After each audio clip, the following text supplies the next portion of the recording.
Alors, donc, nous, ce qu'on va faire, c'est qu'on va apprendre tout simplement l'ORM, disons plus simplement. Ici, Ate, en- ine, ote, ete, famata, ete, ipe, ote, ota, ata,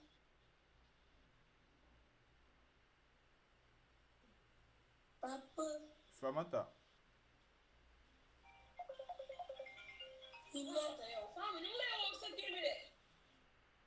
Ok, c'est bon, je pense que c'est bon, c'est géré. Voilà. Bon, vous voyez mon écran là-bas. Oui, oui. Ok, c'est bon, j'ai lancé l'enregistrement. Parfait, je disais que nous, on va apprendre le GPA, mais surtout beaucoup plus apprendre le GPA et utiliser ce qu'on appelle les Hibernate parce que le GPA c'est juste des interfaces et voilà, l'implémentation se trouve dans ces classes-là qui l'implémentent, ou du moins ces frameworks, je veux dire, et ces ORM qui vont implémenter. Et donc ici, on va apprendre tout simplement comment est-ce qu'on peut faire du mapping objet relationnel.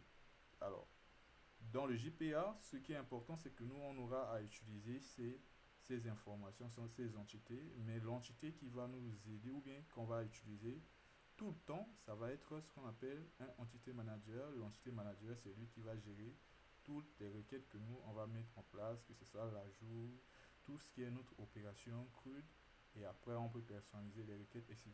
Ça veut dire que c'est tout simplement l'entité majeure que nous, on aura besoin.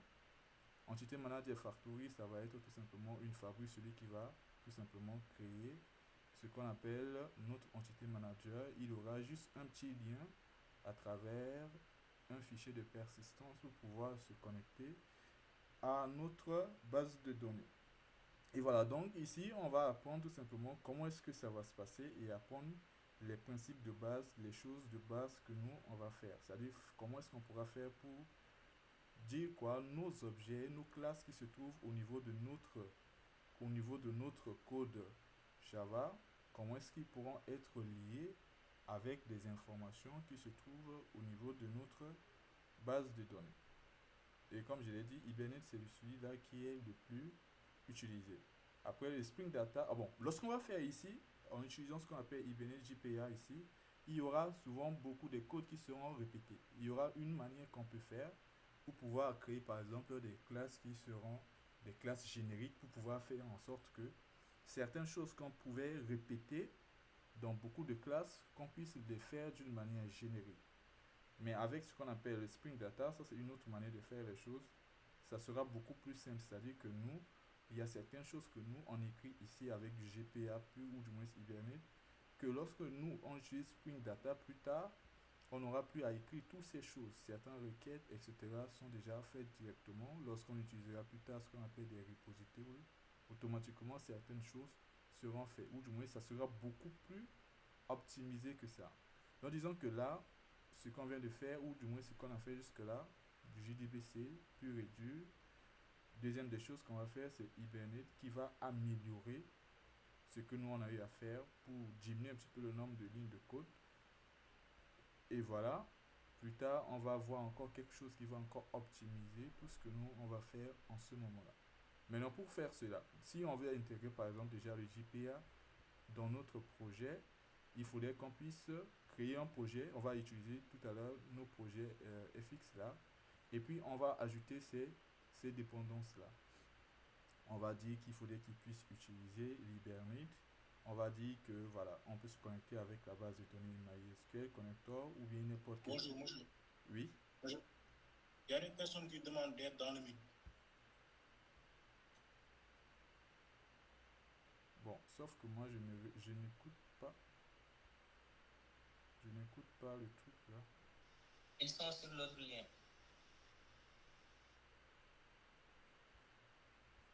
Où? Ils ont cliqué sur le premier lien. Et ils ont cliqué sur le premier lien. Dites-leur de cliquer sur le deuxième lien.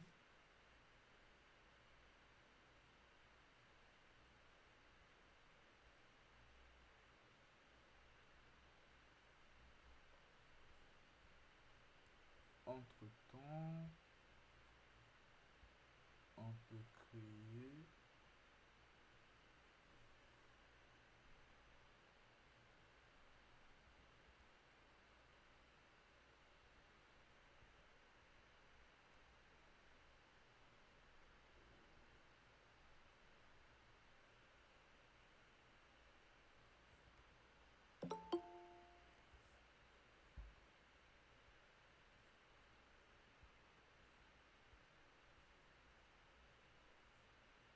Voilà, je crée juste un petit projet. Voilà, FX. Et je reviens sur le fichier du cours. Alors, le fichier du cours, tout à l'heure, je vais vous mettre ça. Je vais envoyer ça au responsable. D'ailleurs même. Euh,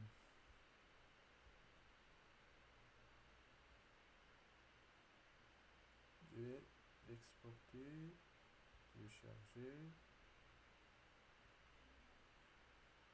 Normalement, dans le Meet, on peut associer un document. Si je ne me trompe pas.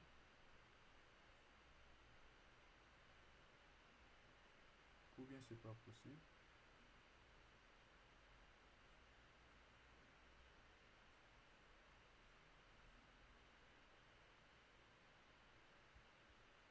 Ok, c'est pas possible d'envoyer un document ici.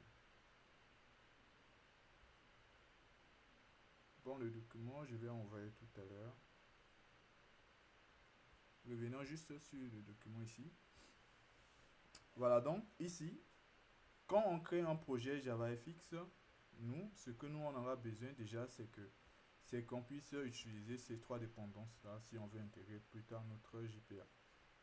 Hibernate, l'implémentation du JPA bien sûr, et vous allez vous connecter à quelle base de données, et puis celui qui va gérer la persistance avec les nouvelles versions de Java, ça va être le Jakarta.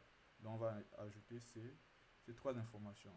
Bon, pour cela, je pense que j'ai déjà sur, comment on appelle ça, sur mes repos ici, j'ai des projets qui en parlent. Ici, ce fichier-là, je ne peux pas copier le contenu, toutes ces choses-là, et je n'ai du tout pas envie d'écrire tout ça. Voilà, donc je vais aller dans le fichier POM. Voilà. Vous pouvez juste aller sur, si vous avez déjà un lien de mon repo, vous pouvez aller sur ce repo-là et vous pouvez copier-coller, sinon vous pouvez aussi le saisir. Alors j'ai créé juste un projet. Je vais coller, actualiser, le temps qui gère, dépendance. Alors, le fichier POM là, lorsqu'on crée d'habitude nos fiches, nos projets JavaFX, on utilise du Maven. Maven, disons que c'est à peu près comme votre composer là, que vous faites avec le développement web. Mais lui, il fait beaucoup de choses. Donc, il va gérer les builds, tout ça, les dépendances, etc., etc. Donc, lui, c'est vraiment un outil presque complet, hein. Il va gérer plus tard même les déploiements. Donc, nous, on va mettre tout simplement nos trois dépendances là pour l'instant. Voilà. Et deuxième des choses, on aura besoin d'un fichier de persistance. Et pour le fichier de persistance, dans ressources, on va créer ici un répertoire qu'on va appeler, c'est une convention, hein, meta-inf. Voilà. À l'intérieur, on aura besoin d'un fichier FX. On aura besoin d'un fichier XML nommé persistance.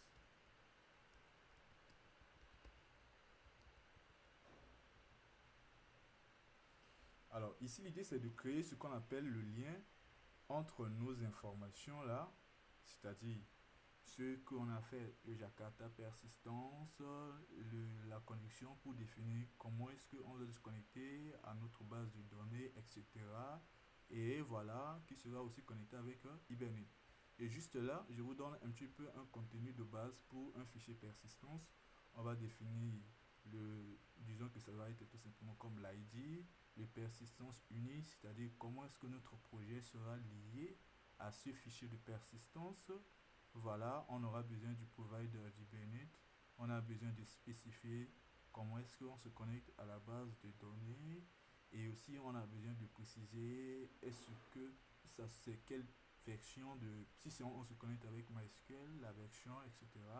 Le mode de connexion. Et puis, est-ce que les requêtes doivent être affichées, etc. Donc, on aura besoin juste de spécifier ces détails-là un tout petit peu dans le fichier de persistance que nous on a créé.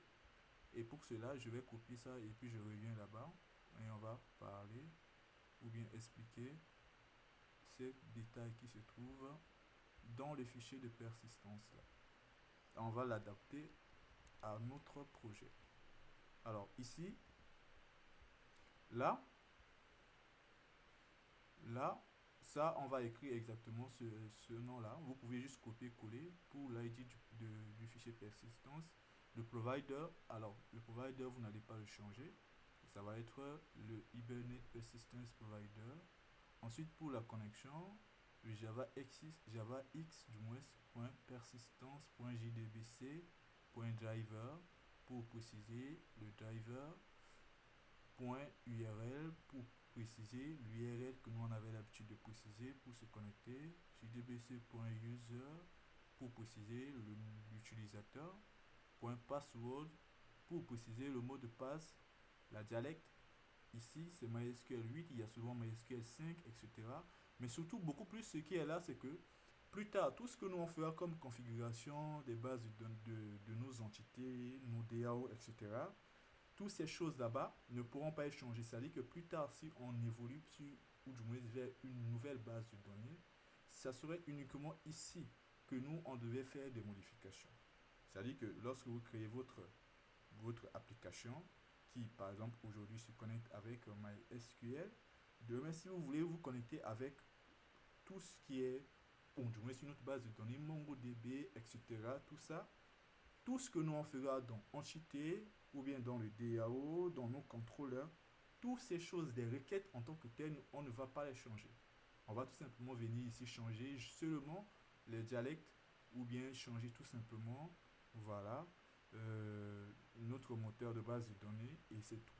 On ne va pas changer les requêtes parce que les requêtes seront presque uniformes pour toutes les plateformes, bien pour tous nos bases de données.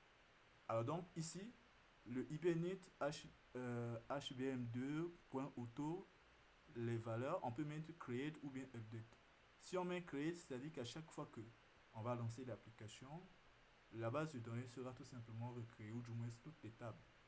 Alors, si on met en update, si on lance pour la première fois, si l'information n'existe pas, elle est créée.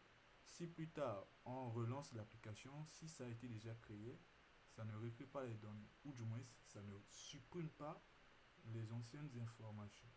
Alors si vous voulez voir les requêtes à chaque fois qui seront exécutées, lorsque vous faites des appels, comme par exemple si vous voulez ajouter, modifier, supprimer, alors vous mettez la valeur de ce show SQL à true. Il y a énormément de choses que vous pouvez mettre dans le fichier persistance, mais là, vraiment, je vous montre des choses de base seulement qui peuvent se trouver dans un fichier de persistance. Fichier. Oui. Essaye de Postgre. Hein? Postgre. Ok. Combien de minutes? 15. Bon. Tout à l'heure, j'avais arrêté la vidéo. Vijay, Oui. what did Dell? Hmm? Dell. Data Access. Et toi, le O, ça veut dire quoi selon toi? Object. Oui. Alors donc, ici, je reviens un petit peu dessus, parce que j'ai arrêté la vidéo tout à l'heure lorsque vous étiez allé en prière. Et ce que je venais d'expliquer ne se retrouve pas dans la vidéo. Alors, je répète un tout petit peu. Ici, dans ce fichier persistant, c'est le fichier de configuration. Et ici, là, on a notre configuration à la base de données.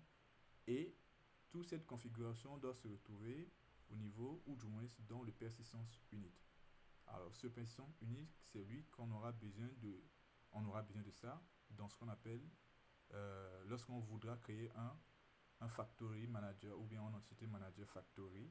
Celui-là, l'entité manager factory qui va créer l'entité manager. L'entité manager dont on aura besoin pour faire la persistance dans la base de données, c'est l'entité manager factory qui va le fabriquer. Et le manager factory, pour avoir la configuration et l'accès à tout ce qu'on appelle nos bases de données, toutes ces choses-là, il va passer à travers ce persistance unit-là, ce name-là, on en aura besoin. Voilà, donc j'ai défini les configurations et je répète, c'est les configurations de base. Voilà. Et je donne un nom ici. Ce nom, je vais venir dans modèle pour créer nos modèles, les annotations qui sont obligatoires pour que les modèles soient mappés comme des entités qui seront reconnues bien mappées avec une autre table de la base de données par rapport au fichier de persistance.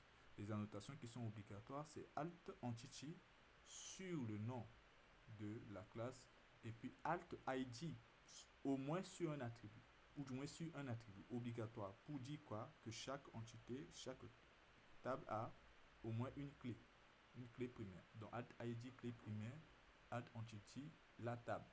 Pour changer le nom de la table, table name, use tab name, le nom de la table qui sera dans la table base. Et puis pour personnaliser le nom d'une colonne, vous mettez colonne name. Voilà, pour vous mettre beaucoup de choses, dire que ce soit pas, disons que c'est obligatoire ou bien unique, toutes ces choses-là. Il y a beaucoup d'attributs ou il y a beaucoup de propriétés, beaucoup d'informations que vous pouvez préciser ici sur les colonnes. Alors pour l'ID, on a utilisé, on fait en sorte que l'ID soit généré automatiquement. Pour cela, on va dire quoi? On utilise la notation generate value pour générer les valeurs ou bien la valeur de l'ID. La stratégie qu'on utilise, c'est generation type.identity. Ça veut dire comme la génération automatique qu'on a l'habitude de faire pour l'insertion de nos bases de données MySQL d'habitude. Donc, identity, c'est juste cette manière de générer automatiquement. Il y en a plusieurs valeurs, mais on va utiliser cette valeur ou bien cette manière très souvent. Maintenant, une fois que on a décoré notre entité avec les deux annotations obligatoires, alors on va créer ce qu'on appelle une classe qui est manager, vous appelez comme vous voulez. Ce n'est pas le factory il est là. Donc j'ai juste créé une classe manager d'IPA factory entity.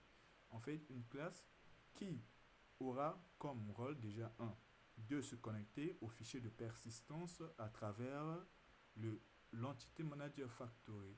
Donc on aura besoin d'une entité manager factory qui aura cette information qui vient du persistance.create entity manager factory lié à ce fichier persistance à travers le persistance unit.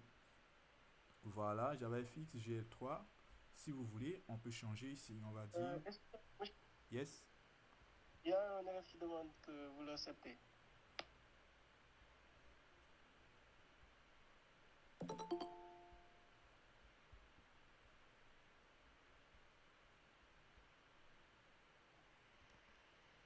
Voilà, donc on va changer ici. On va dire JPA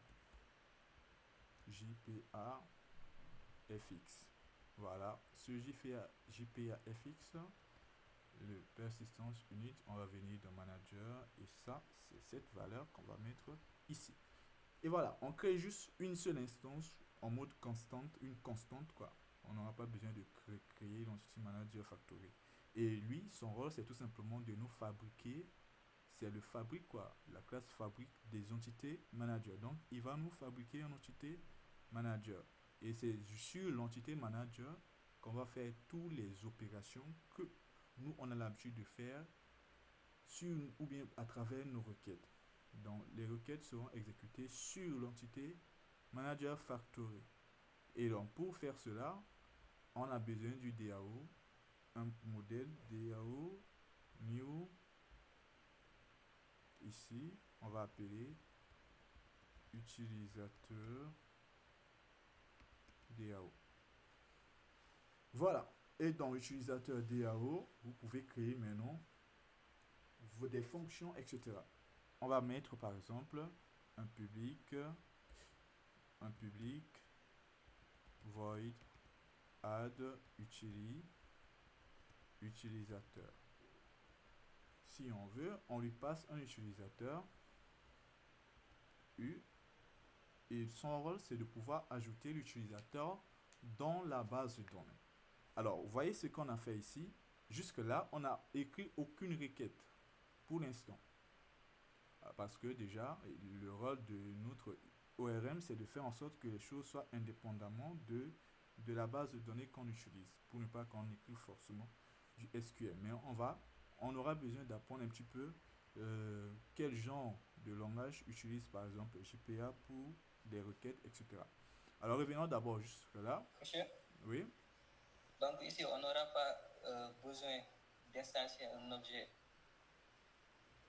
pour l'entity manager. L'entité manager, on aura juste besoin d'appeler cette fonction pour avoir l'instance de l'entité manager. Cette méthode-là, ça nous donne une entité manager qui est fabriquée par l'entité manager factory. Ici, on a mis type de retour entity manager. Donc, le factory.createEntityManager crée un entité manager. C'est sur celui-là qu'on va appliquer les requêtes que on a l'habitude d'effectuer. Mais non, concrètement, oui, vas-y.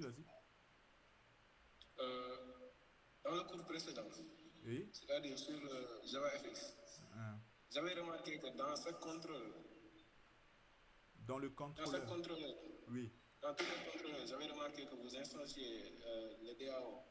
Oui, là. Il n'y avait pas une possibilité de faire le principe du singleton. Est-ce qu'il n'y a pas une possibilité de faire le principe de singleton? Oui. Oh, bien, il y a beaucoup de possibilités. Dans le contrôleur, la dernière fois, j'avais d'abord ici où est le. Par exemple, la dernière fois, dans tous les contrôleurs, vous instanciez le DAO. Oui. Oui, dans le contrôleur, à chaque fois, je fais instancier le DAO. Mais est-ce qu'il y a la possibilité de faire le singleton? Bien sûr qu'il y a une possibilité de faire ce qu'on appelle le singleton. Il y a une possibilité. Mais comme on n'a pas encore vu comment est-ce que on n'a pas encore vu le chapitre sur les patrons de conception, alors je ne vais pas anticiper. Mais si vous avez déjà appris ce qu'on appelle comment mettre en place ce singleton, ben le même principe vous pouvez faire ici. Donc vous créez votre classe qui, voilà, vous rendez tout simplement le constructeur en mode privé et puis voilà, etc. Vous créez des attributs là-bas. Vous faites en sorte que voilà, lorsque on appelle cette classe, si l'attribut est nul, voilà, vous instanciez, vous appelez le constructeur privé là-bas, etc. Et puis voilà, sinon vous retournez tout simplement l'instance qui est déjà présente. Oui? Il y a un autre étudiant qui vient d'arriver. Mais on reviendra un petit peu dessus. Pour l'instant, l'idée c'est de comprendre d'abord les concepts. Alors, je ne vois pas l'étudiant.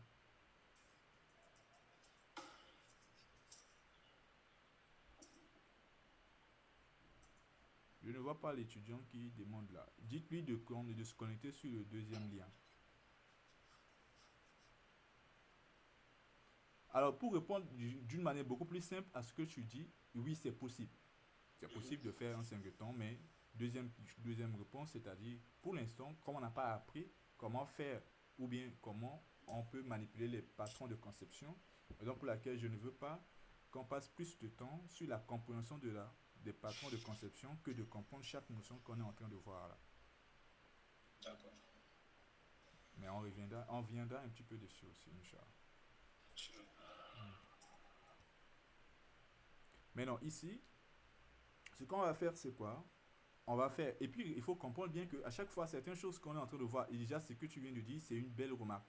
Maintenant, dans cette vidéo, je vais faire certaines choses qui vont se répéter, et plus tard, vous allez me proposer les choses si c'est nécessaire. Comment est-ce qu'on peut faire pour faire en sorte que les choses ne soient pas beaucoup répétées? Parce que lorsqu'on répète ces choses-là, c'est ce qu'on appelle en Java ou bien en programmation les boilerplate. Le fait qu'on soit dans la redondance sur des choses qui sont nécessaires là. On appelle ça boilerplate. Et donc, qu'est-ce qu'on fait? On doit trouver des solutions pour éviter la redondance de ces choses-là. Maintenant, je reviens un tout petit peu dessus, sur ce que nous on était du moins en train de faire. On a un manager factory qui est là et qui retourne une entité manager. Donc là, on aura besoin de l'entité manager, entity manager. Alors, je pense que la question d'une personne tout à l'heure me demandait est-ce qu'on devait créer une instance. Alors, l'instance nous viendra de entity manager. Alors, il s'appelle ici manager JPA. Voilà, comme la méthode est en statique, on fait get entity manager et là notre entity manager a été fabriqué. Et là, qu'est-ce qu'on a à faire? D'une manière très simple, un try et voilà, finally, qu'est-ce qu'on fait? On peut faire ici em.close pour fermer. Et là, dans le try catch, déjà la première des choses qu'il faut comprendre, c'est que lorsque on utilise ce qu'on appelle le JPA, par défaut, il va gérer un petit peu les choses des transactions. Par défaut. Il va gérer ce qu'on appelle les transactions. Nous, on avait vu la dernière fois ce qu'on appelle les transactions en JDBC. On avait vu ça, on est d'accord? Hmm? Oui. Voilà, exactement. Donc, ici, par défaut, il va utiliser ce qu'on appelle la notion des transactions. Et comme il utilise la notion des transactions, donc ce qu'on va faire, c'est qu'on va faire em.getTransaction.begin. Voilà. Après, si vous voulez, vous pouvez désactiver voilà, les trucs d'auto-commit, etc., tout ce que vous voulez. Mais là, on va démarrer. Et puis, une fois qu'on finit le traitement, on va faire quoi? Le commit. Maintenant, c'est au milieu qu'on va faire ce que nous, on veut. Qu'est-ce que nous, on veut faire? C'est ajouter l'élément. Donc, l'instance point, donc, entity manager em, on récupère l'entité manager fabriquée et on fait entity manager.getTransaction.begin. On démarre la transaction, on fait des choses et ensuite on commit. En fait l'idée de JPA, ou du moins ici, avec Hibernate, c'est de faire en sorte que toutes les requêtes que nous, on veut faire en mode mise à jour, qui puissent avoir un petit peu, voilà, des principes de transaction, etc., etc. Maintenant, plus tard, si vous voulez, vous pouvez faire en sorte que vous désactivez ces choses-là pour que autocommit soit obligatoire. Mais bon, on va utiliser le principe de transaction, c'est ce qui est recommandé. Et là, une fois qu'on a fait ça, pour ajouter l'information, alors, on va faire em.persist. Monsieur, ici, vous avez oublié d'attraper l'exception. L'exception, oui. On va mettre ça tout à l'heure. Alors, donc, ici, si je mets cette information-là, persiste, ici, je mets U. Voilà. Donc, je mets U comme ça. Alors, si vous voulez, on peut mettre un catch. Alors, ici, je reviens un tout petit peu. Je pense que dans ce projet,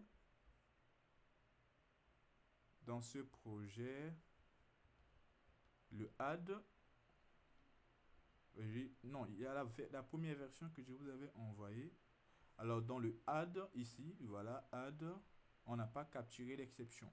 Bon, ça veut dire que c'est un lobby, mais normalement, ça ne pose pas vraiment de problème.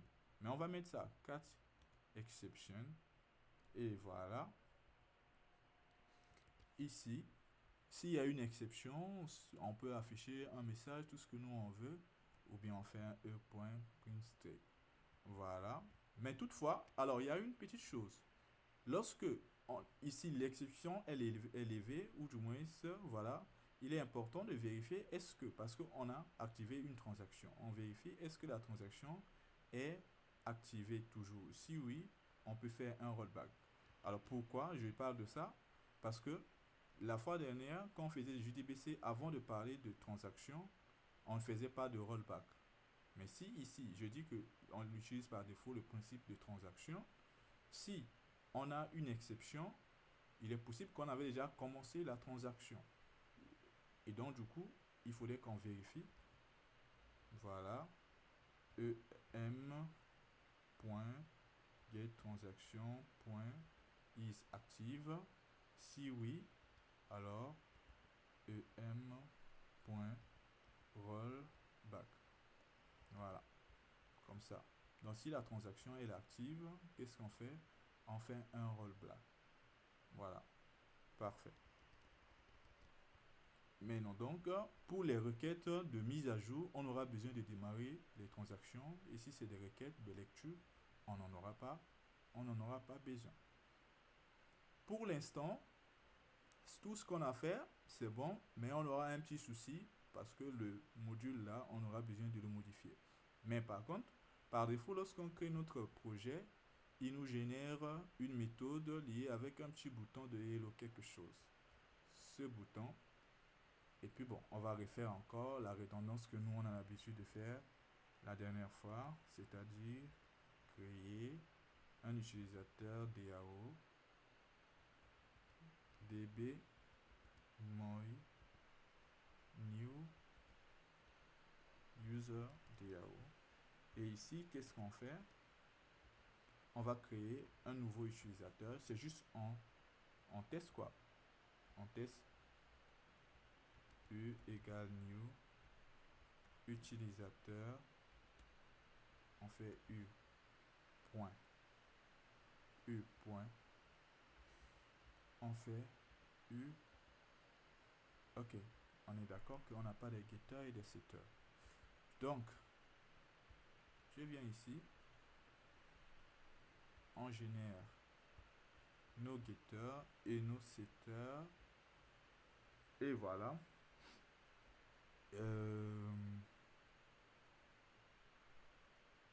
Parfait. Dans le contrôleur, u.set non, on va mettre job u.set email di@gmail.com u.set quoi encore passe. Alors, quelles sont les informations? Nom, email, password. Voilà. Et là, on peut faire notre db.adduser. Voilà. Bon, ici, normalement, les choses qu'on a l'habitude de faire ici dans le contrôleur, on n'a pas vraiment changé. Mais par contre, au niveau du DAO ici, ce qu'on a fait, c'est qu'on a demandé la création d'une entité manager. On a démarré la transaction et la méthode persiste si on veut ajouter l'élément. Persiste ici, on utilise pour pouvoir ajouter. On verra merge, etc. Des choses comme ça. Ou bien find, toutes les méthodes qu'on peut utiliser sur EM. Et voilà, et puis on commit l'information pour que l'information ou bien les modifications soient appliquées dans notre base de données. Maintenant, jusque là, si je compile ce projet, si vous suivez le fichier du coup, vous allez voir que là, il va y manquer quelque chose. C'est-à-dire que dans les modules, bon ça, lui,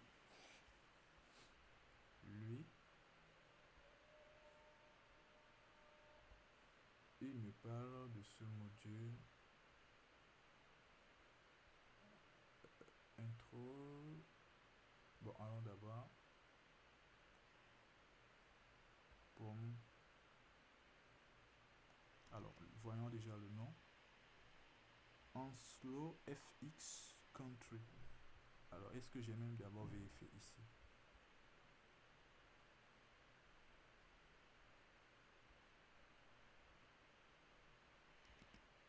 Alors, Onslow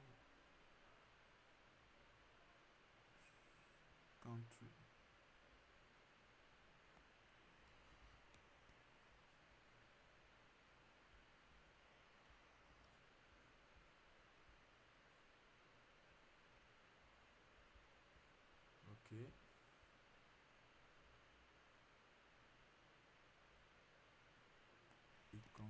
Alors,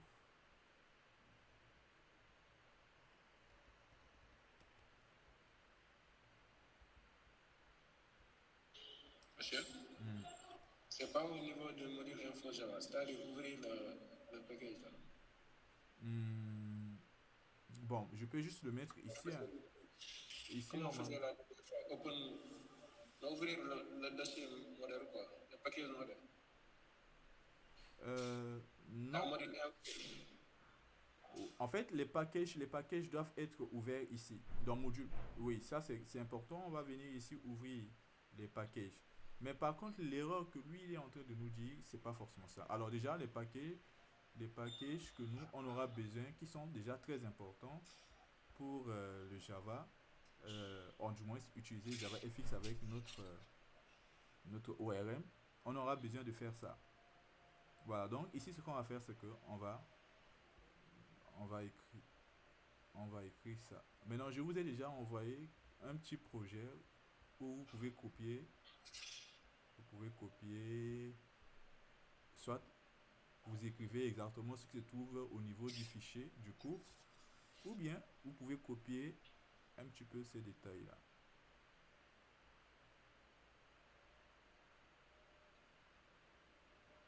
Alors, on n'aura pas toujours à écrire tout de début jusqu'à la fin. Une fois qu'on écrit quelque chose. Alors,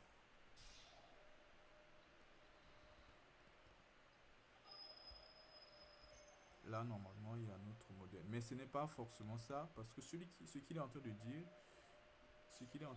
le unso,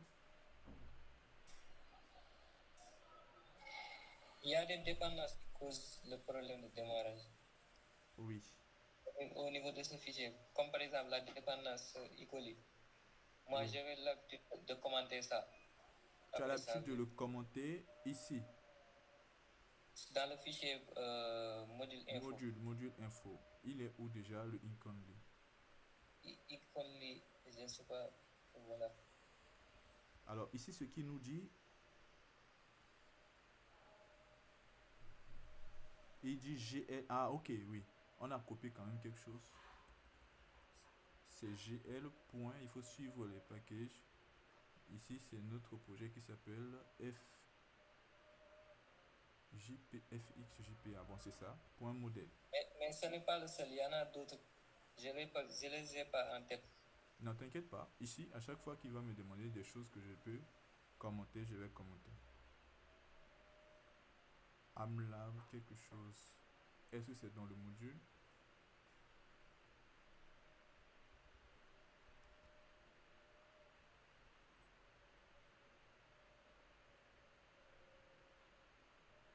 Unso country. Alors, j'ai commenté, il me souligne le problème. Ça veut dire que. Non, je n'ai pas encore commenté. Mais par contre, celui-là, voyons un petit peu. Est-ce que c'est. Comment celui-là?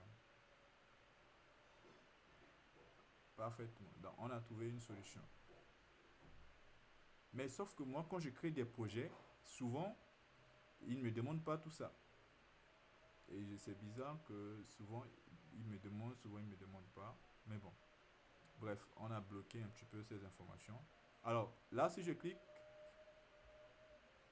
nous, on a. Est-ce que notre base, elle est là, toujours démarrée? Voyons, est-ce qu'on a une table? Pas encore. Et voilà. Donc ici, si je fais hello, on a un petit souci. Alors ici, il dit Java SQL exception. En fait, ce souci-là, c'est parce que on a oublié quelque chose là. On a bien les deux dépendances là. Du moins, on a fait en sorte que Hibernate soit requis. On a ouvert le modèle à Hibernate et puis à Java Persistance. Mais on a oublié de dire que, on va dire quoi, Java SQL. On a besoin de ça. Parfait. On a besoin de Java SQL. Sinon, nos requêtes ne seront pas exécutées. Voilà. Alors, si je fais Parfait.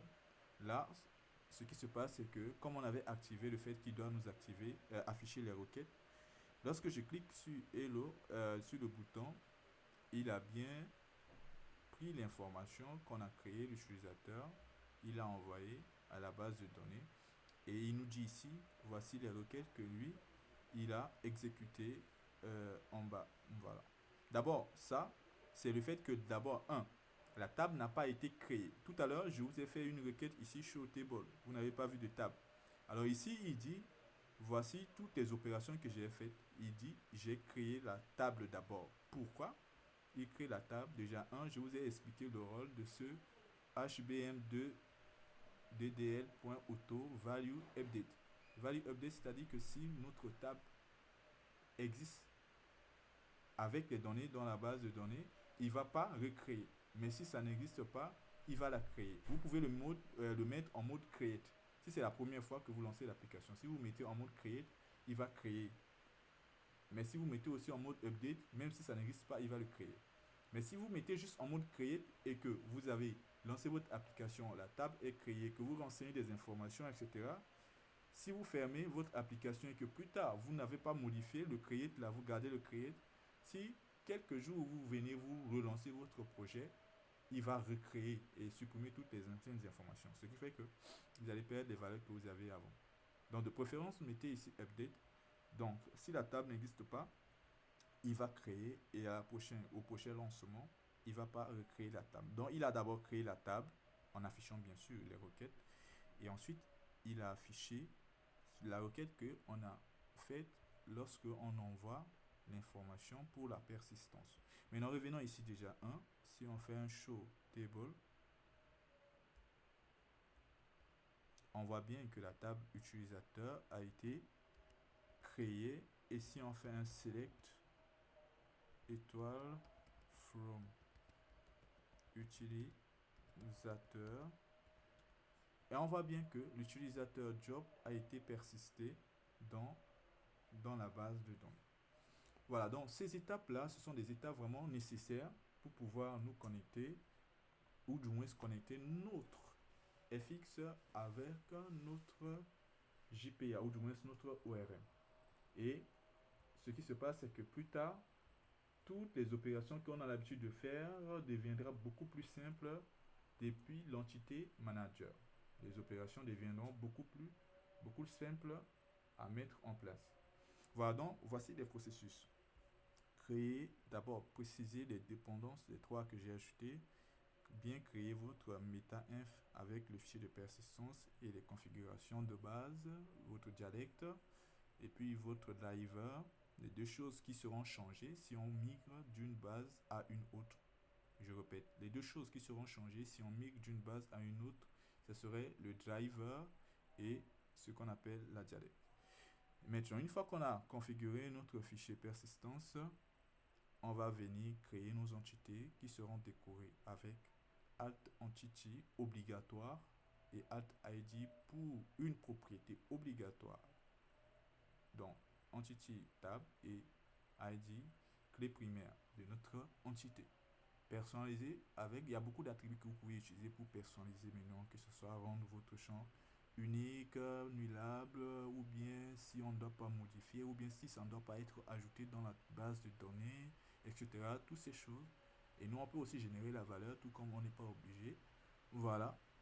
Et on a besoin de se connecter à ce fichier de configuration persistance à travers l'entité manager factory. Et donc, on crée une entité manager factory. Alors, celui-là, on n'a pas besoin de fabriquer plusieurs. Donc, raison pour laquelle on a créé ici d'attribuer comme une constante. On a besoin que d'une seule instance de cette connexion au fichier de configuration à travers persistance.create entity manager factory. On lit ce qu'on appelle notre factory au fichier à travers le persistance unit qui se trouve là. Et ensuite, ce entity manager factory va nous fabriquer des entity managers. Et c'est les entity managers qui sont vraiment notre point focal au niveau de notre DAO. Et là, on peut utiliser notre entity manager pour effectuer les opérations que nous on veut faire sur notre base de données. Voilà, donc si vous comprenez maintenant ce principe-là, après la suite, toutes les informations, c'est-à-dire toutes les opérations que vous pouvez faire sur ce qu'on appelle votre base de données. Bon, je l'ai ajouté, je vous avais dit la dernière fois que j'allais compléter ce fichier. Je vous avais envoyé la première version, mais là, vous allez voir après qu'il y aura d'autres requêtes que vous pouvez faire. Maintenant, pour le moment, est-ce que c'est bon d'abord?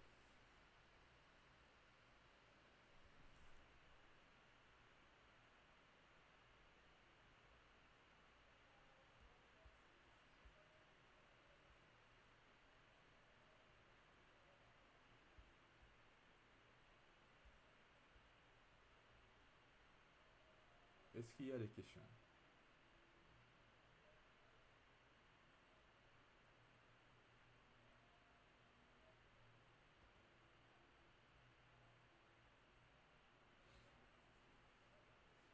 Alors, ok, donc ce qu'on va faire, c'est que on va créer une requête qui permet d'afficher toutes les informations. Alors, ça, c'est mon adresse mail.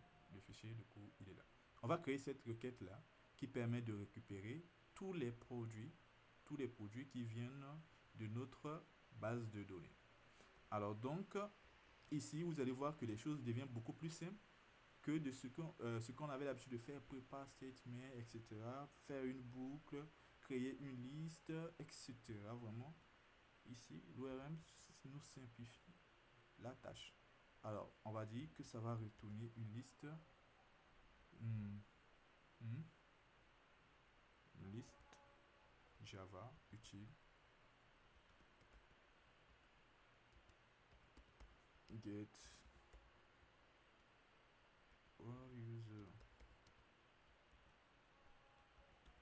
Je répète, il faut bien suivre, hein. Et puis après, vous allez me dire les choses que nous, on peut personnaliser déjà ici avant de parler plus tard de comment on appelle ça, votre singleton, etc. Alors donc, 1, je fais ça.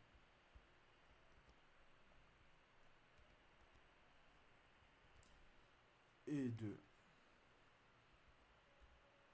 Ici, entity manager, on peut faire un return entity manager point create query.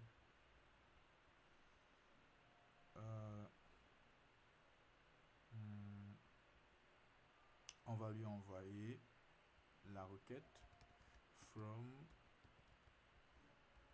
utilisateur, et voilà, utilisateur dot class point get result. Voilà, maintenant ici il faudrait qu'on fasse ça. Ici déjà on ne démarre pas la transaction, ici on n'aura pas besoin de transaction parce que ici c'est en mode lecture simple. Donc raison pour laquelle on retourne tout simplement la liste des utilisateurs et puis on va fermer tout simplement dans finally.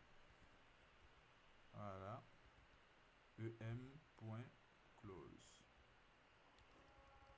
Voilà, donc pas besoin de transaction si on veut, ou bien on a besoin de la liste des informations. Ce qu'on va faire, c'est qu'on va retester. Mais cette fois-ci, on va créer un deuxième utilisateur, déjà un. On va dire, on va mettre Fadel. FA. On va ajouter. Et ensuite, on va faire un db.getAll.flourish. Voilà.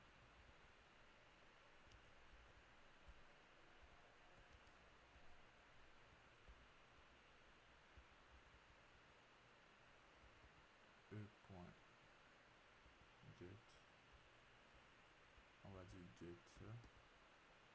Non. Voilà. Non. Deux points. Point virgule. Plus, je veux dire. Alors, on va tester ça.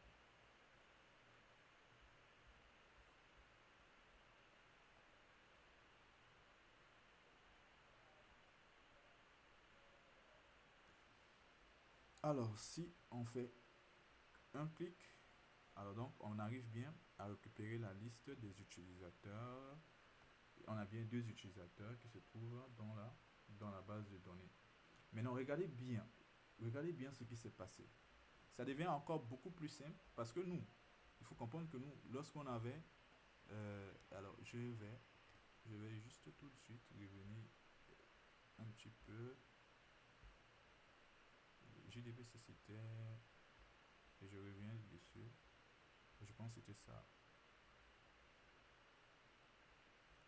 Est-ce que ici on avait créé la liste des éléments? Voilà. DB. Alors c'est pas ici. Peut-être intro JDBC.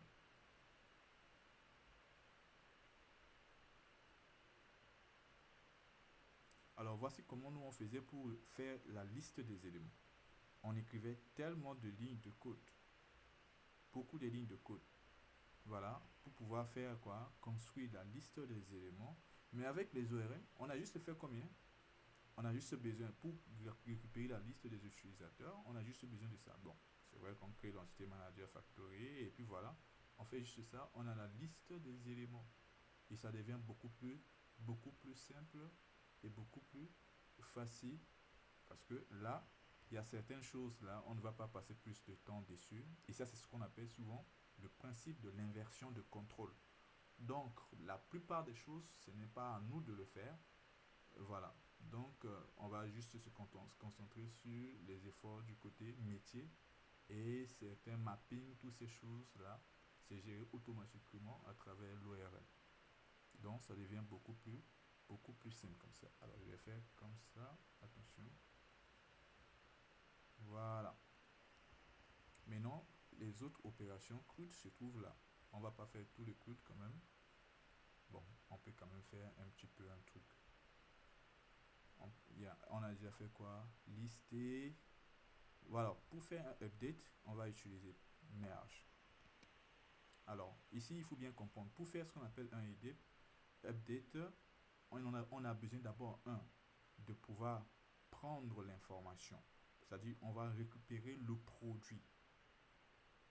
Et lorsqu'on récupère le produit, ce produit récupéré, on va le merger. Pourquoi est-ce qu'on a besoin du produit? Parce que on aura besoin du produit avec son identifiant dans la base de données. Ce qui veut dire qu'on pourra faire appel à cette fonction getById qui nous rend le produit. Et une fois qu'on a le produit, on va utiliser merge. Lorsqu'il verra le produit, il va tout simplement le modifier. Et puis en conservant tout simplement son identifiant. Alors donc ce qu'on va faire, c'est qu'on va faire d'abord la fonction getFindById qui va récupérer tout simplement l'objet avant de faire le update. Voilà. Ici. Bon, je préfère mettre ces opérations ici comme ça si je pousse le code. Après, vous aurez la possibilité de voir toutes ces choses-là. Find. Et plus tard, lorsque on verra ce qu'on appelle le Spring Data, toutes ces choses qu'on est en train de faire vraiment, c'est des choses sur lesquelles on n'aura même pas besoin de faire. On aura toutes ces choses-là. On aura vraiment toutes ces choses qu'on est en train de faire, vraiment à travers juste une interface. Alors revenons ici, Find by ID, Entity Manager.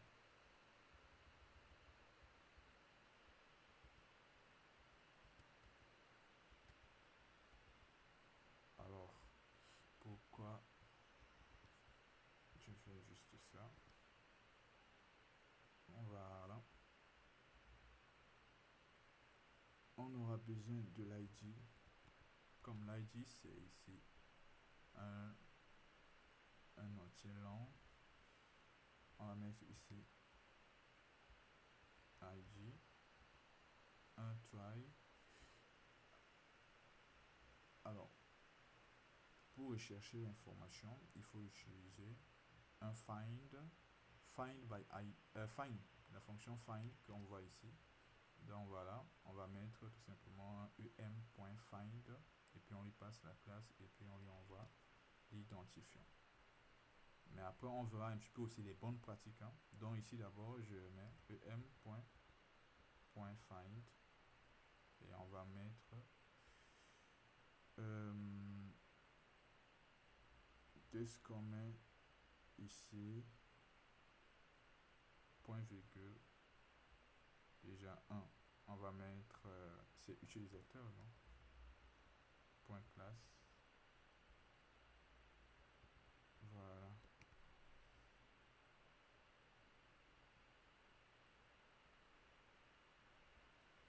Alors je reviens d'abord, je reviens là-bas. em.close.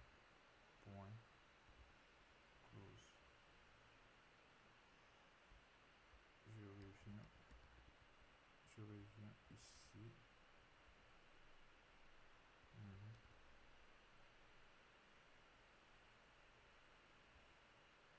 Voilà. Parfait. Alors, long, c'est bien le type. Voilà. Find. Voilà. Et on aura besoin de ce que j'ai dit tout à l'heure. De void update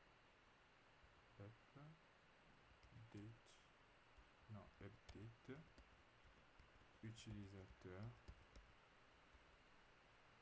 Alors on lui donne un utilisateur. Bon, si on lui donne un utilisateur, ça veut dire que dans le contrôleur, on fera d'abord appel à ça, on récupérera l'utilisateur, ensuite on passe à celui-là. Voilà, donc on va faire comme ça, comme ce qui se trouve dans le schéma là-bas. Voilà.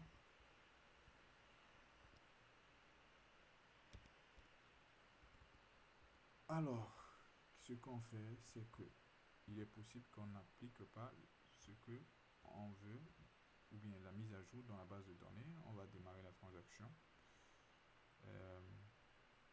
Pour démarrer, get transaction point begin. Voilà. Alors begin. Et on va faire em.getTransaction.commit. On n'oublie pas quatre exceptions. Voilà. Ici, tout à l'heure, ce qu'on avait fait à peu près comme le add, on avait dit, on vérifie, puisque c'est une transaction, si la transaction est active, on rollback. Voilà. Bon, après, on peut faire un int. Voilà. Et il faudrait toujours qu'on ferme l'entité manager. Alors, ici, au milieu, tout à l'heure, on avait utilisé persist pour persister l'information ajoutée. Alors ici, on va utiliser merge. Donc, em.merge.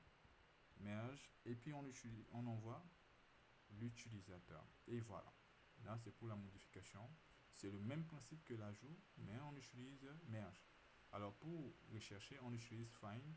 On utilise merge pour la mise à jour. Et puis, bon, create query pour la sélection.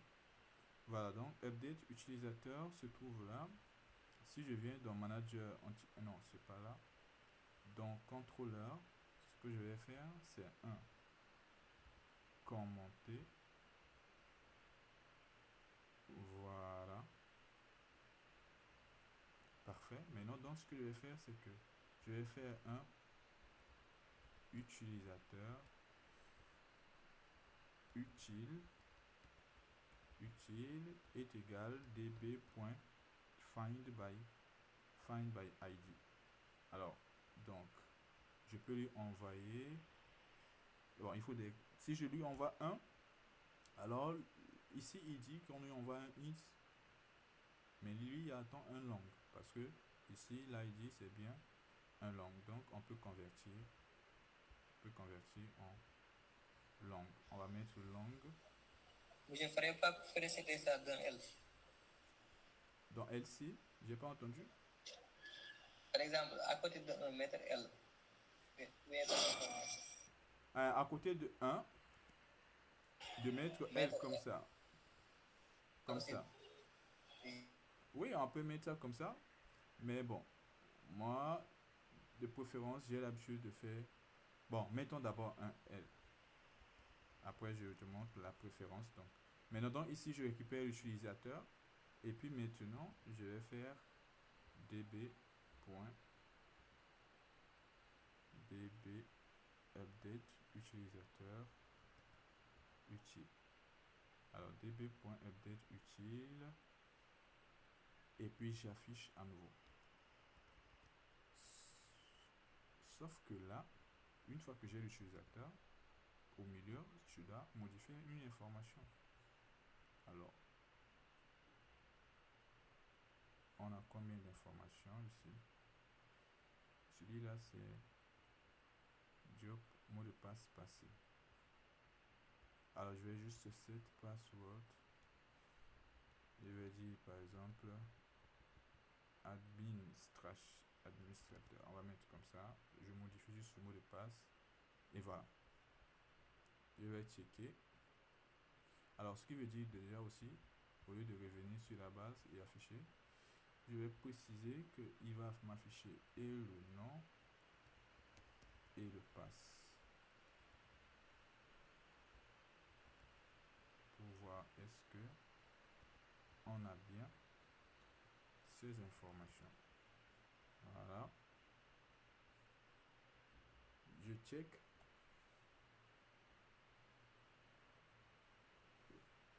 Alors donc si je clique sur le bouton,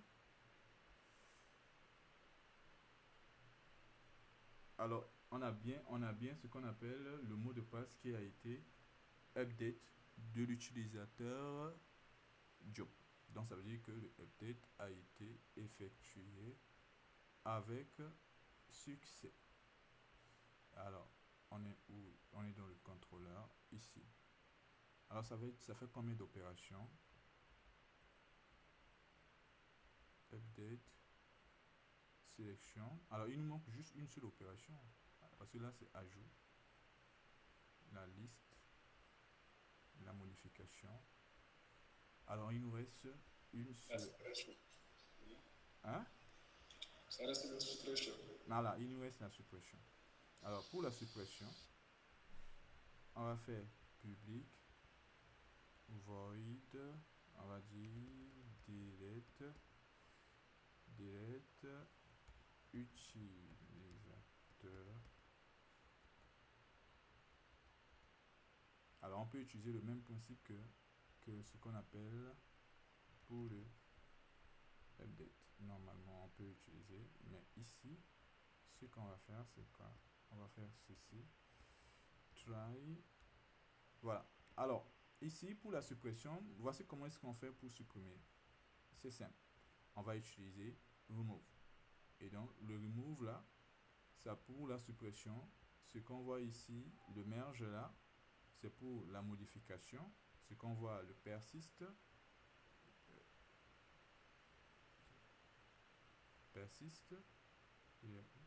Voilà, persiste c'est pour l'ajout. Ajout, persiste,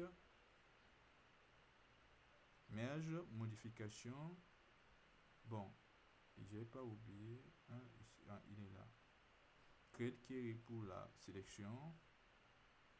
Et remove pour la suppression. Alors, on fait la même chose, même principe. Ici, on va dire. Bon, ici j'ai mis quoi? J'ai mis long ID. Et au lieu de long ID, ce que je vais mettre, c'est utilisateur. Comme j'ai dit, on va faire comme le même principe que celui-là. Même principe, on va lui donner un utilisateur. Et ici, ce qui se passe, c'est que on va faire em.getTransaction.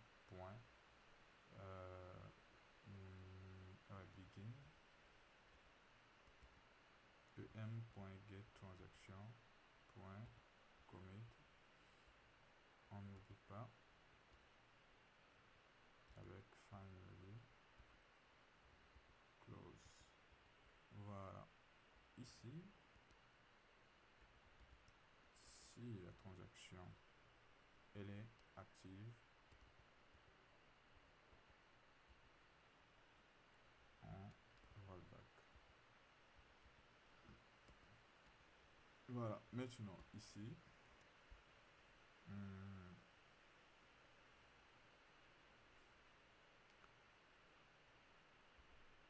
moi je vais pas vérifier ici, je vais juste mettre em.remove. On fait la vérification après, avant là-bas. On va faire juste un remove ici. On lui envoie un objet et il supprime juste l'objet. En fait, ici dans le fichier, j'ai vérifié est-ce que quand on récupère l'information est bien récupérée, est-ce que l'information n'est pas nulle, etc. avant de pouvoir supprimer. Mais comme j'envoie un utilisateur, j'imagine que avant d'envoyer l'utilisateur là, je suis sûr que l'utilisateur existe tout simplement avant de pouvoir faire appel à delete user, puisque j'envoie l'utilisateur dans le contrôleur. Alors je récupère l'utilisateur, voilà, et là une fois que je récupère l'utilisateur, je supprime l'utilisateur, delete user, et je réaffiche la liste des utilisateurs. Voilà. Alors donc si je compile ça, bon, on n'a pas fait le contrôle, mais normalement on doit contrôler, puisque j'ai dit, on suppose que ici on vérifie si l'utilisateur reçu n'est pas nul.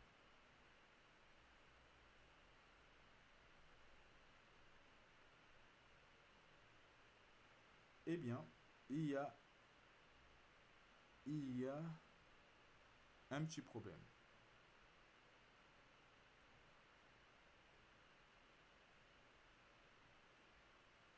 Il dit qu'on a supprimé un objet détaché. Alors voyons ici. Ici, absolument. Alors, à quel moment déjà il nous dit que l'objet est détaché? Alors, ici, on est là. Alors, ici, il faut comprendre que chaque objet a ce qu'on appelle un état. Il y a un état qui sera ce qu'on appelle lorsqu'on a créé, c'est-à-dire l'objet est un nouveau objet. Ici, lorsqu'on fait au niveau du contrôleur, il y a une chose que vous devez comprendre.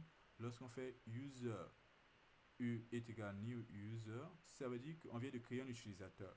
Et à cet instant-là, notre ORM ne connaît pas ou bien n'est pas lié à ce utilisateur. Donc, bon, je vais dire que l'état est nouveau.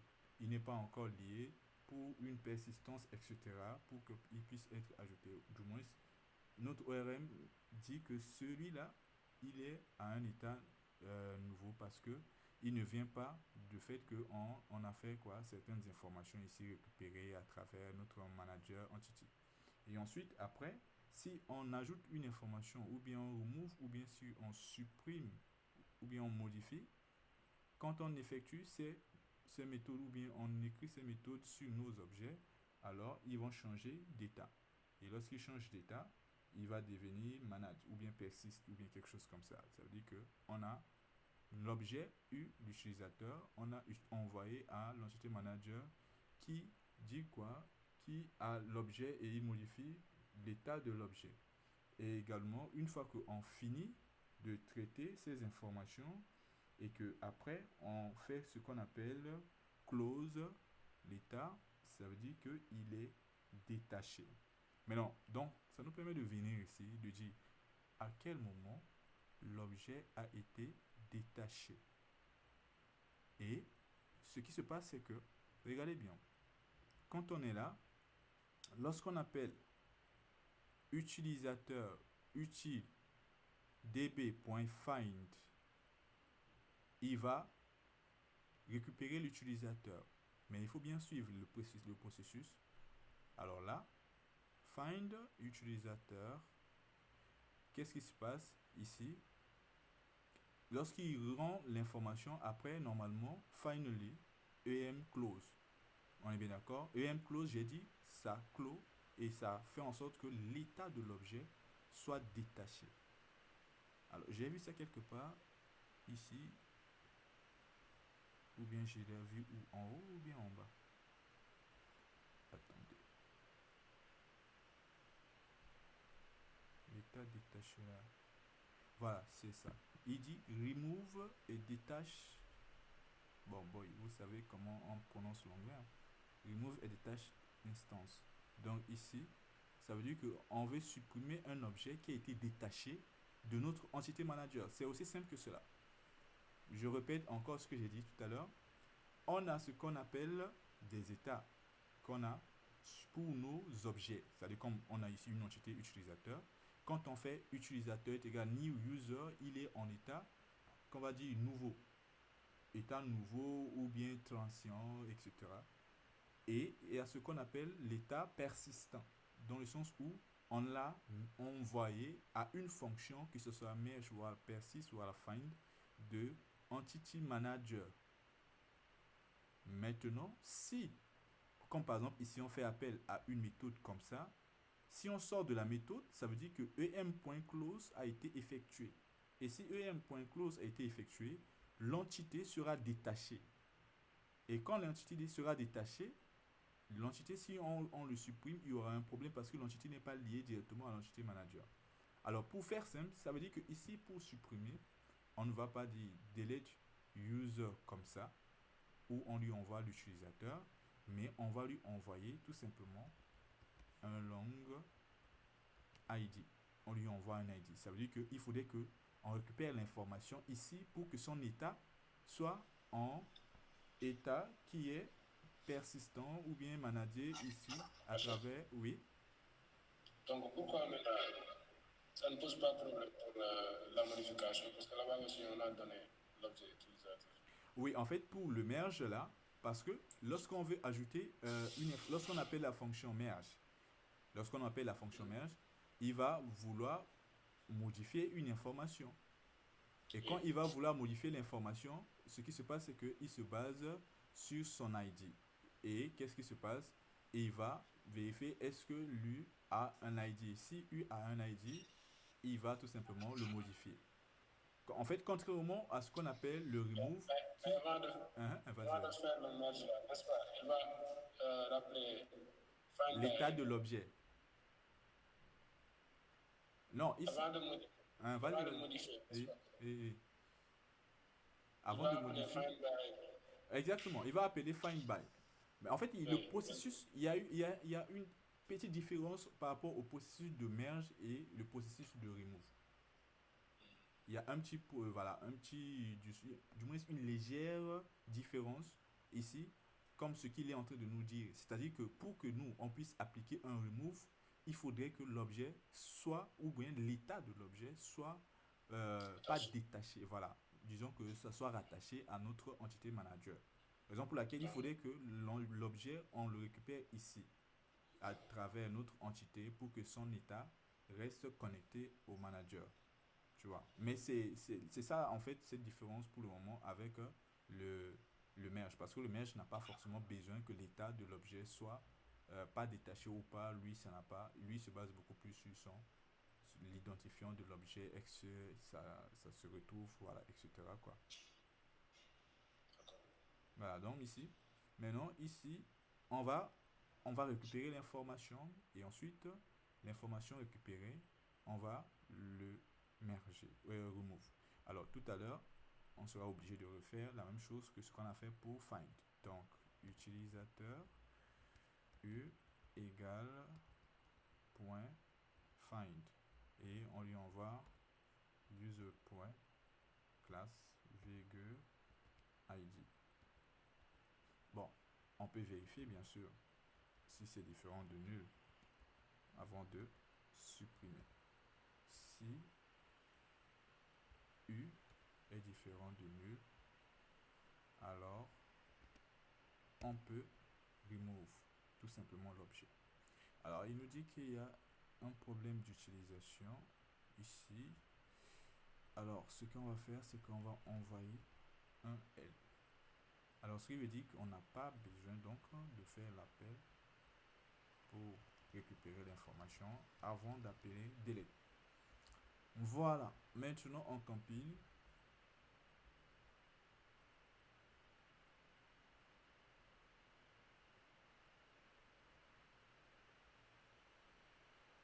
Voilà. Si on fait cliquer sur voilà, ce qui se passe c'est que là, il a bien supprimé.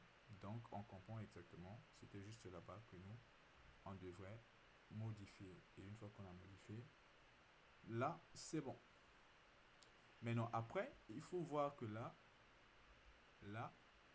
dans le query, ici, on écrit une requête, mais sauf que c'est pas une requête qui sélectionne sur le nom de la table qui se trouve ici. Parce que la table utilisateur qui se trouve dans la base de données s'écrit avec utilisateur S.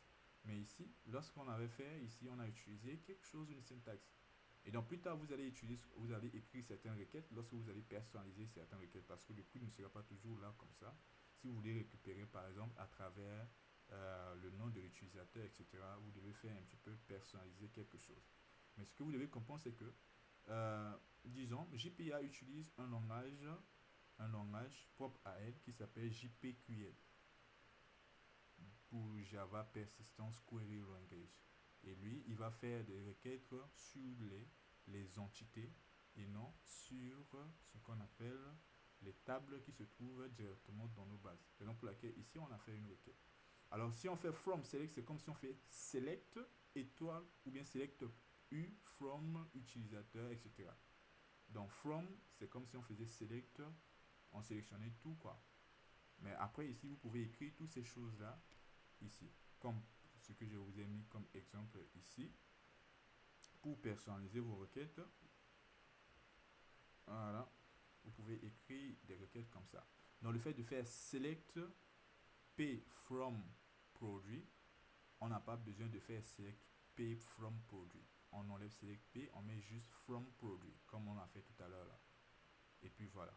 Mais après, voilà. Donc c'est ce qu'on appelle c'est le langage JPQL. Donc il fait des requêtes sur ce qu'on appelle les entités et non sur la table qui se trouve sur la base de données. Mais c'est très important que lorsque vous allez envoyer des données dans votre requête, il faut utiliser ces paramètres. Et vous comprenez un petit peu, ça permet de pouvoir gérer la sécurité un petit peu des données que nous, on a dans la base de données pour éviter un petit peu l'injection SQL, etc., etc. Voilà, donc vous pouvez créer vos requêtes personnalisées en passant par cette méthode en utilisant ce qu'on appelle le JPQL. Mais pour l'instant, voilà les opérations crudes nécessaires que vous devez déjà juste comprendre. Jusque-là, est-ce que c'est bon?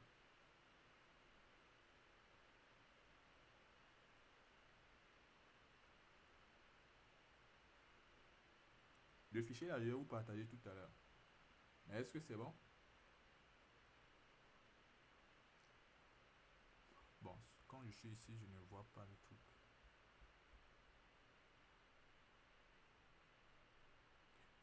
Bon, sauf que lorsque souvent vous cliquez ici sur les trucs là, et que moi je suis sur une autre fenêtre, je ne vous vois pas en fait.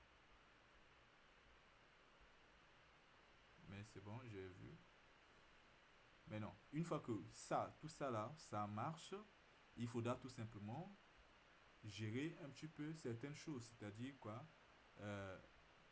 Créer vos fichiers, comment on appelle ça?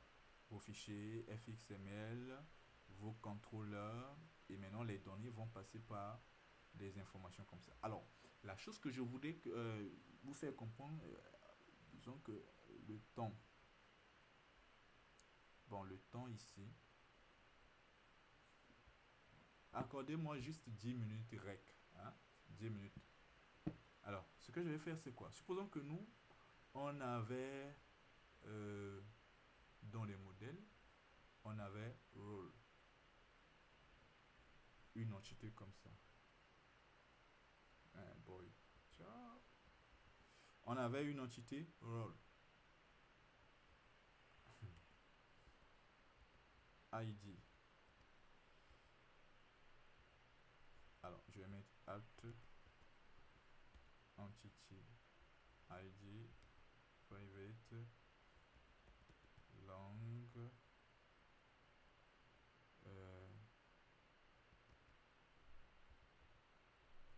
Vous pouvez générer le type.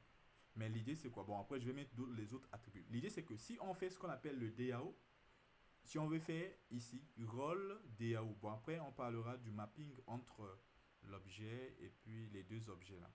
Maintenant si on veut, si une fois qu'on finit tout ce que on veut, voilà, si on vient ici, si on crée le DAO de rôle, ce qui va se passer c'est que on va avoir exactement ces mêmes méthodes pour faire les opérations sur rôle. Ça veut dire que là où il y a utilisateur, on va juste changer par rôle dans le utilisateur DAO. Pourtant, l'ajout, ça serait la même chose pour persister un rôle, pour modifier un rôle, etc. Et donc, par rapport à le projet que vous avez, si vous allez le transformer ici, c'est comme ça que ça va se passer. Maintenant, on aura aussi la possibilité de pouvoir améliorer ça pour créer. On va créer ce qu'on appelle une classe ou bien des services, quelque chose qui est générique, quoi, qui nous permet de dire quoi, on pourra avoir une interface qui sera add, pas forcément utilisateur, mais on pourra lui envoyer n'importe quelle donnée, que ce soit utilisateur, que ce soit rôle, que ce soit produit, que ce soit catégorie, que ce soit tout. Lui, il saura que l'objet, quel que soit l'objet qu'il passe, il doit l'ajouter. Mais là, si on suit ce principe là, on est obligé de créer voilà, chaque DAO, etc. Et on applique toutes ces méthodes. Et comme je l'ai dit tout à l'heure, c'est ce qu'on appelle le boilerplate, des répétitions des choses nécessaires qu'on a besoin, mais qui peut être évité quand même. Mais pour l'instant, le plus important, c'est de comprendre comment on peut manipuler ce ORM. Comment est-ce qu'on utilise le JPA. Et ici, dans tout cas, combiné avec son implémentation Hibernate. Voilà. Bon, je vais vous laisser aller faire des recherches avant pour le prochain cours. Je vais juste dire quelque chose ici. Si on veut faire une relation plus tard entre utilisateur et rôle, on va apprendre ce qu'on appelle du mapping. Comment est-ce qu'on va faire ce qu'on appelle le mapping? Voilà, donc il nous reste 7 minutes, j'ai demandé 10 minutes tout à l'heure. De 7 minutes, voilà. Donc si ici je crée rôle, je vais créer comme attribut privé string libellé. Ajoutons un generate value avec une stratégie. On va dire generation type identity. Ok. Voilà, mais non. Quand vous avez, je pense, normalement, vous avez déjà commencé à apprendre l'ORM, même si c'est peut-être dans un autre cours. Ici, pour faire ce qu'on appelle le mapping, ou du moins pour faire lier nos objets, c'est ce qu'on appelle, la dernière fois je vous avais dit, c'est ce qu'on appelle l'impédance. Voilà, c'est-à-dire, quand on fait ce qu'on appelle des entités, il y a des choses qui sont simples ici, mais par contre, quand on doit faire ce qu'on appelle des relations, les choses deviennent plutôt compliquées. Tandis que ici, quand on crée des tables, c'est la création même des tables qui sont un peu plus compliquées, mais la liaison entre les tables, souvent, voilà, ce n'est pas compliqué avec les références que vous mettez en place. Maintenant, ici, il y a des principes quand même de base qu'il faut comprendre pour faire la liaison des données. Supposons, on a un utilisateur et un rôle. On dit qu'un utilisateur a un rôle, quand par exemple, un utilisateur peut être admin, mais qu'on peut dire qu'un admin, ou bien l'admin, le rôle admin peut être attribué à plusieurs utilisateurs. Alors, au niveau de l'utilisateur, ce qu'on peut faire ici, on va voir juste un début simple. On va juste dire quoi? Plusieurs utilisateurs, many to one. Plusieurs utilisateurs pour une information comme par exemple private ici, et là on va mettre role comme ça, et on va mettre role. On va dire plusieurs utilisateurs. Many, la première information fait référence à l'entité en cours, ou du moins dans laquelle on se trouve. Donc, si je vais lier utilisateur à rôle, la première chose, après le alt là, quand je dis many, je suis en train de parler de l'utilisateur. Dans n'importe quelle entité, lorsque vous avez fait les relations, c'est comme ça. Première information, premier mot, fait référence à utilisateur. Donc, many utilisateurs, plusieurs utilisateurs pour ben rôle. Mais non, si vous laissez ça comme ça, normalement, c'est cet attribut qui sera créé comme un attribut, comme clé étrangère pour utilisateur. Si vous voulez, vous pouvez changer le nom de cet attribut en faisant tout simplement un alt join colonne. Donc alt join colonne et vous mettez le name de la colonne. Comme par exemple ici, on peut mettre id, ici, role. Alors, est-ce que le tiret là, je l'ai bien fait? id, role. Voilà. Donc là, ça veut dire quoi? Que ici, en fait, dans la table utilisateur, il va créer plus tard un ID comme un attribut de jointure avec la table rôle. Et l'attribut sera comme nom, ou du moins aura comme nom ID role. Donc many to one. Many quoi? Many utilisateur to quoi? To ben role. Voilà, maintenant, on doit avoir plus tard le sens inverse. Pour dire quoi? Pour dire que ici, on veut plusieurs utilisateurs ou bien plusieurs catégories pour un, etc., etc. Voilà. Donc ici, si on est sur rôle, on va dire plusieurs utilisateurs pour un rôle. Bon, on va commencer par le premier mot, on va pas dire plusieurs. Ici, qu'est-ce qu'on va dire? Le premier mot, ça fait référence à l'objet. One, too many. Voilà. Donc one to many. Et ici, on va dire one to many quoi? One to many quoi? Et puis, on va préciser juste les informations. Et donc, ici, on va dire, on a besoin d'une liste. Liste de quoi? Utilisateur. Maintenant, ça sera bien parce que lorsque plus tard les informations sont liées, quand vous allez récupérer les informations, on pourra préciser par exemple le type de récupération. Comment est-ce qu'on pourra faire pour récupérer des informations? Si on récupère par exemple un utilisateur, on aura le rôle qui sera récupéré, etc. Ou bien si on récupère un rôle, on aura en même temps automatiquement la liste des informations, c'est-à-dire des utilisateurs, etc. Voilà. Maintenant donc, lorsque on met one to many, comme ça veut dire que le rôle, on a un rôle qui est associé à plusieurs utilisateurs. Vas-y, je t'écoute. Donc, si on fait le money to one dans l'utilisateur, on Dans sera l'utilisateur, si oui, on met many to one, oui. on sera forcément obligé de mettre le one to money dans le rôle ou bien. En fait, pas obligatoire, mais celui-là, le one to many, c'est juste pour dire quoi? Que lorsqu'on aura un rôle, le rôle nous permet de retrouver la liste des utilisateurs. Mais toutefois, il faut juste comprendre que si tu mets one to many, ça veut dire impérativement qu'il y aura un many to one. Logiquement. Ça veut dire que si on met one to many, ça veut dire que ici, si j'ai un utilisateur, obligatoirement, il doit y avoir un rôle. C'est ça le many to one. C'est bon? Donc, Oui. obligé, un utilisateur aura ben rôle.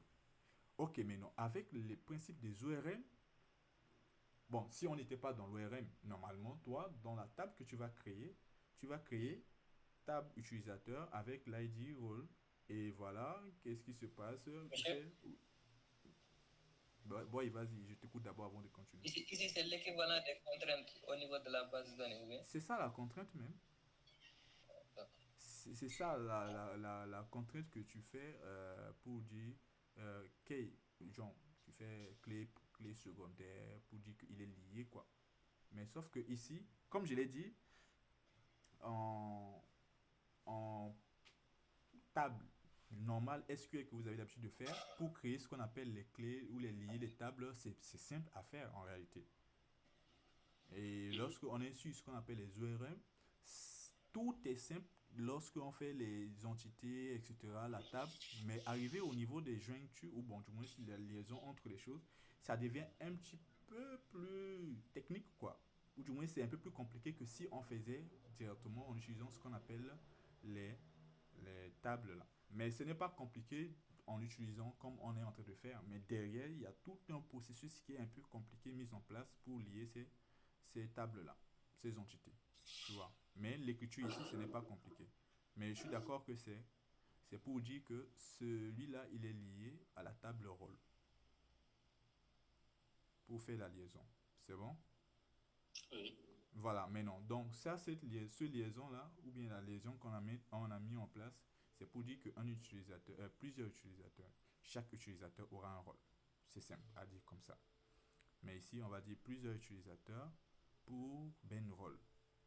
Et donc, ce qui se passe, c'est quoi? En fait, dans la logique des choses, c'est que plus tard, lorsqu'on fait get utilisateur, on aura la possibilité de faire, tout à l'heure, si on met ce qu'on appelle un getter de rôle, c'est-à-dire si on met ce qu'on appelle un getter de rôle, on va dire getter setter.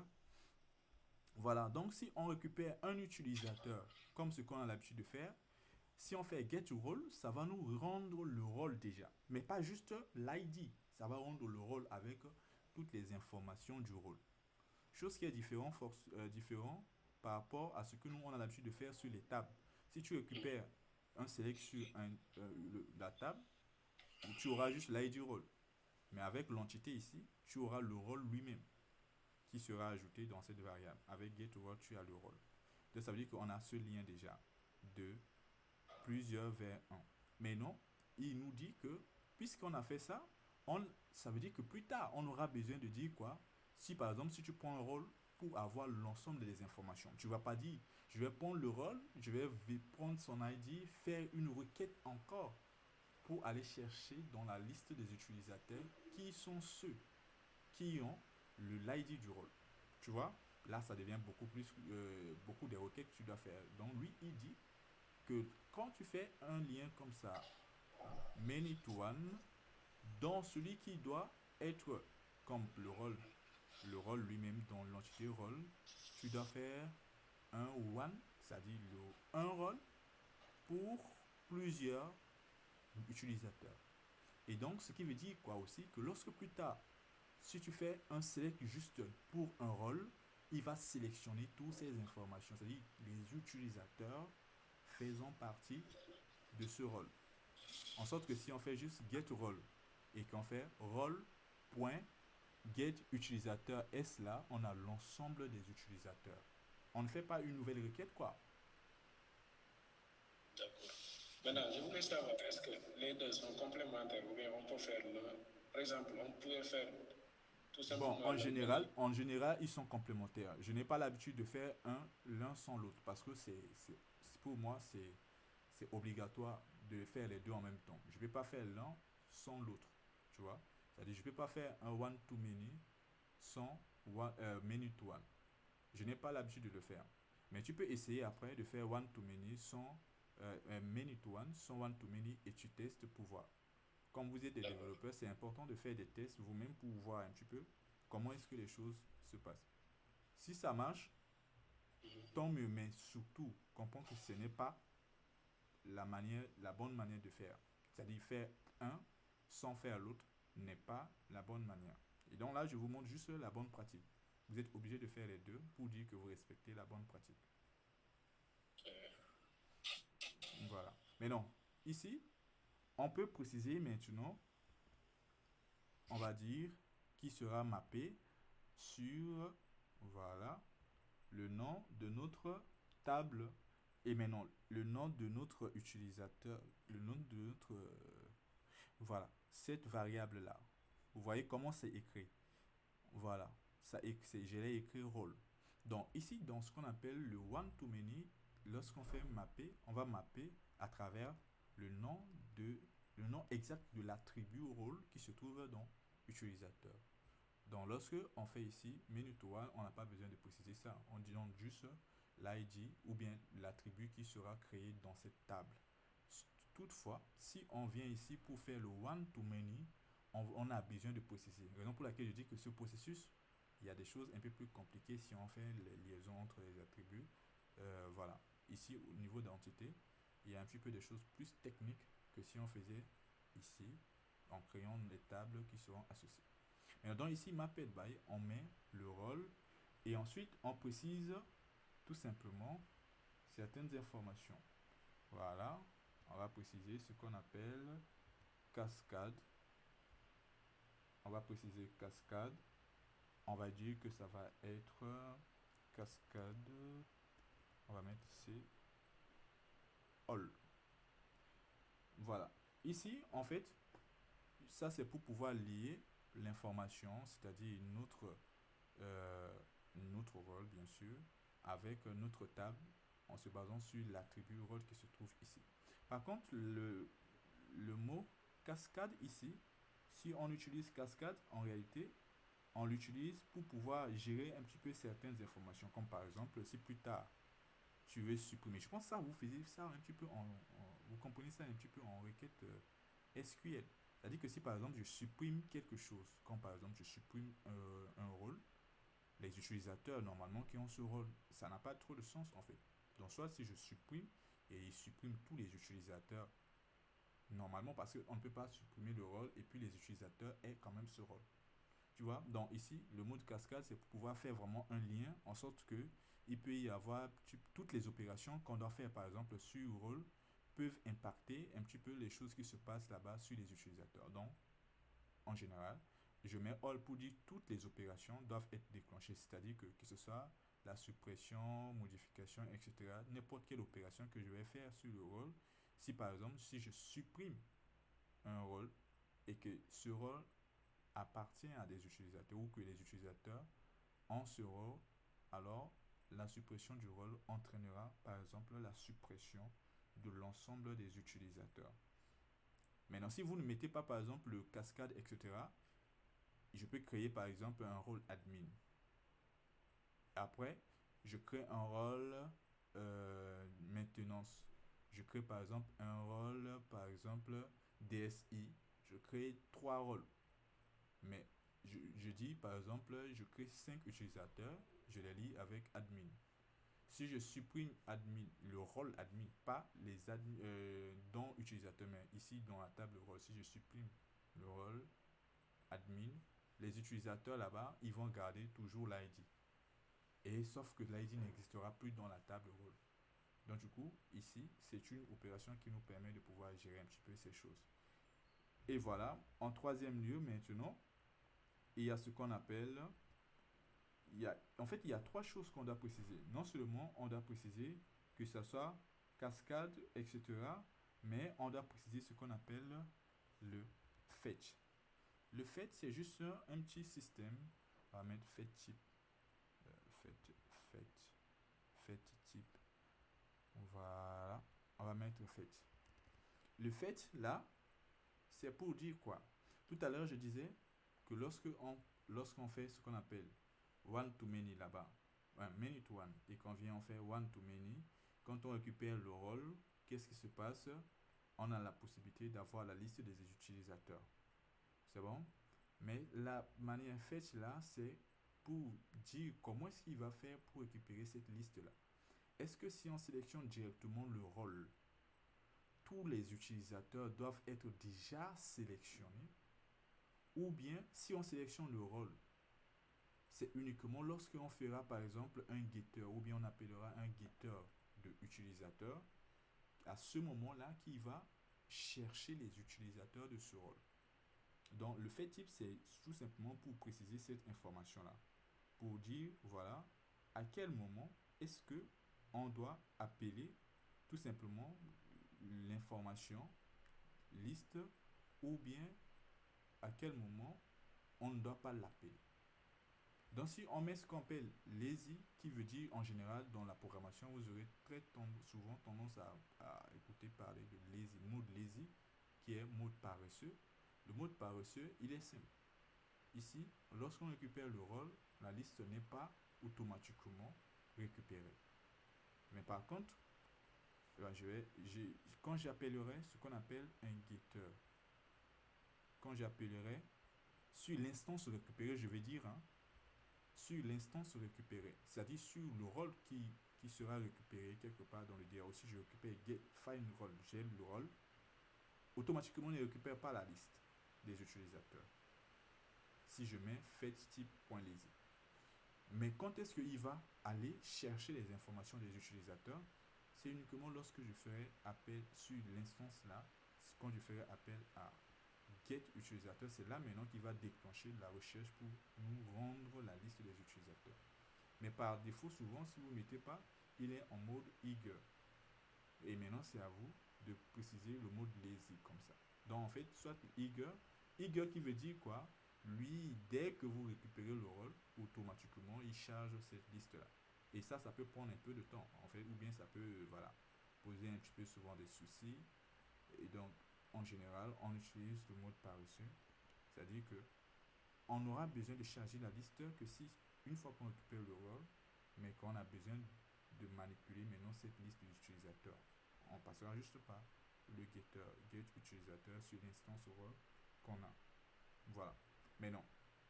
Ça, ce sont des choses que vous devez juste vous habituer one by one à mettre en place. Mais comme je l'ai dit, j'ai pris plus de temps, mais on va en parler la prochaine fois, Inch'Allah.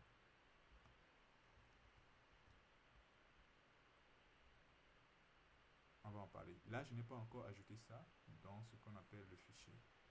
Mais je vais vous envoyer d'abord ce fichier-là. Vous allez checker et vous allez essayer de convertir tous vos projets, ou du moins de faire vos DAO en utilisant ce qu'on appelle l'ORM. Et je vous ai dit, hein, il est 21h. Normalement, d'ici là, vers 23h59, je dois avoir les autres liens de vos projets. Est-ce qu'il y a des questions?